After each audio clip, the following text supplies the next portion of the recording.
In today's video, I am going to teach you how to get stock data in Google Sheets, real-time and historical. Start by opening Google Sheets and creating a new blank spreadsheet. This works in any sheet, and you do not need any add-ons, because Google Sheets has a built-in function called Google Finance that can pull market data for you. Click into an empty cell where you want your first result to appear. Type the Google Finance formula using a ticker symbol and an attribute. For example, you can use a format like Google Finance, then in parentheses the ticker in quotes, followed by a comma, and then the attribute in quotes. A helpful tip is to include the exchange prefix before the ticker, like NASDAQ or NYSE, because it improves accuracy and avoids pulling the wrong symbol. In that first cell, enter a current price formula, such as Google Finance with a ticker like NASDAQ Google Finance, and the attribute price.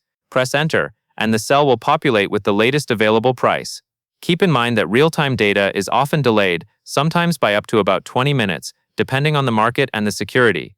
Next, click a different empty cell and enter a similar formula, but this time use the attribute name to return the company name.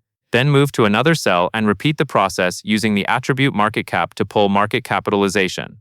In the next cell, enter the attribute P to get the price-to-earnings ratio. Then in another cell, use the attribute high 52 to retrieve the 52-week high. As you enter each formula, press Enter and let the sheet fill in the value. If you see an error, double-check spelling, quotation marks, and that the exchange prefix and ticker are valid.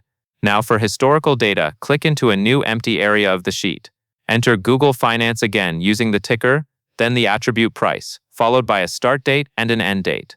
Use the date function for clean formatting, like date with year, month, and day.